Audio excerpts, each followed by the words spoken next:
உலகமே எதிர்பார்த்துட்டு இருந்த ஒரு ஃபைட்டு தான் இந்த ஆடம் 22 வெர்சஸ் ஜேசன் லவ். யார் தான் ஜெயிக்க போறா? ஹஸ்பண்டா இல்ல லவ்வரான்ற மாரி எதிர்பார்த்துருந்தாங்க.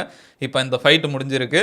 ரொம்ப சீக்கிரமா முடிஞ்சிச்சுன்னு தான் சொல்லணும். ஒரு 40 செகண்ட்ஸ் 50 செகண்ட்ஸ்ல ஃபைட்டே முடிஞ்சிச்சு. இந்த ஸ்ட்ரீம் கால்ல பார்த்துட்டு இருந்தேன். ஒரு 2 மில்லியன் பேர் வந்து லைவா பார்த்துட்டு இருக்கானுங்க. எல்லாம் இதான் பார்த்துருந்தானுங்க போல. இந்த ஃபைட் வந்து மயாமில நடக்குது. 8 3 மினிட்ஸ் ரவுண்டு 10 ounce கிளவுஸ். 2 பேரும் சாங் போட்டு வாக் அவுட் பண்ணிட்டு வந்தாங்க. ஆடம் 22 வந்து சிங்கரோட வந்தாரு. ஜேக் பால பார்த்துட்டு பண்ணாரான்னு தெரியல. அதுக்கு சிங்கரோட வந்தாரு. ஃபைட் ஆரம்பிக்க போது கமெண்ட்ரி பண்றவங்களும் சொல்றாங்க, இப்போ ஆடம் 22 அவரை நாக் அவுட் பண்ணிட்டாருன்னா எப்படி இருக்கும் யோசிச்சு பாருங்களா அப்படின்ற மாதிரி. ஆனால் நிறைய பேர் சொன்னாலும் ஜேசன்ல வந்து ரொம்ப ஹைட் டிஃப்ரென்ஸ் இருக்கு, கண்டிப்பா அவர் அடிச்சிருவாரு அப்படின்ற மாதிரி தான் சொன்னாங்க. அதே மாதிரி ஃபைட் ஆரம்பிச்சது. ஃபர்ஸ்ட் ரவுண்டு ஒரு 70 செகண்ட்ஸ் தான், அதுக்குள்ளே ஃபைட்டே முடிஞ்சிச்சு.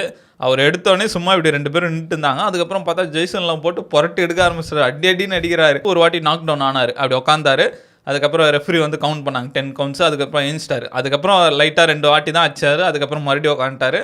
அதுக்கப்புறம் கவுண்ட் பண்ணாங்க. திருப்பி எந்திரிக்க முடியல. ஜெய்சன் லவ் வின் அப்படின்ற மாதிரி அனௌன்ஸ் பண்ணிட்டாங்க. அதுக்கப்புறம் கூப்பிட்டு மைக்கில் பேசுவாங்கள்ல. அப்புறம் ஆடம் 22 கிட்ட கேட்டாங்க, இன்னும் ஷிட்டு இது என்னது, என்ன பண்ணீங்க அப்படின்னு கேட்டாங்க. அவர் என்னோட ஸ்ட்ராங்கு தான், என்னால் அவர் அடிக்க முடியல, நான் போயிட்டு உடம்ப குறைக்கணும்னு நினைக்கிறேன் அப்படின்ற மாதிரி இது பண்ணாங்க. ஜெய்சன் லவ் கிட்ட கேட்டாங்க, எப்படிங்க என்ன பண்ணீங்க, இவ்வளோ அக்ரெசிவாக இருந்தீங்க அப்படின்ற மாதிரி கேட்டாங்க.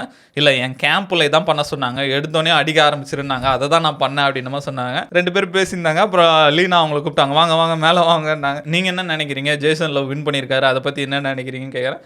இல்லை ஆடம் தான் வின்னு, ஏன்னா நான் வந்து இப்போ ஆடம் கிட்ட தான் இருக்கேன், அதனால் அவர் தான் ரியல் வின்னர் அப்படின்ற மாதிரி சொன்னாங்க. அதுக்கப்புறம் ஆடம் 22 கிட்ட கேட்டாங்க, ஏன்னா மேட்ச் முடிஞ்சோடனே ஒய்ஃபை கொடுத்துருவேன்னு நாங்களே, கொடுத்துருவீங்களா? நான் எங்கேயா சொன்னேன், எவனும் ஊரில் இருக்கவன் சொன்னாயா அப்படின்ற மாதிரி செம்ம ஃபன்னாக இருந்தது. என்ன ஒன்று, இதெல்லாம் ஒரு விளாட்டாடா அப்படின்ற மாதிரி இருக்குது. பாக்ஸிங்கை தவிர இது பின்னாடி இருக்க பேக் ஸ்டோரி, ஒரு ஒய்ஃபு வேறு ஹஸ்பண்டும் லவரும் அடிச்சுக்கிறீங்களா, என்னடா கல்ச்சர் இது அப்படின்ற மாதிரி இருக்குது.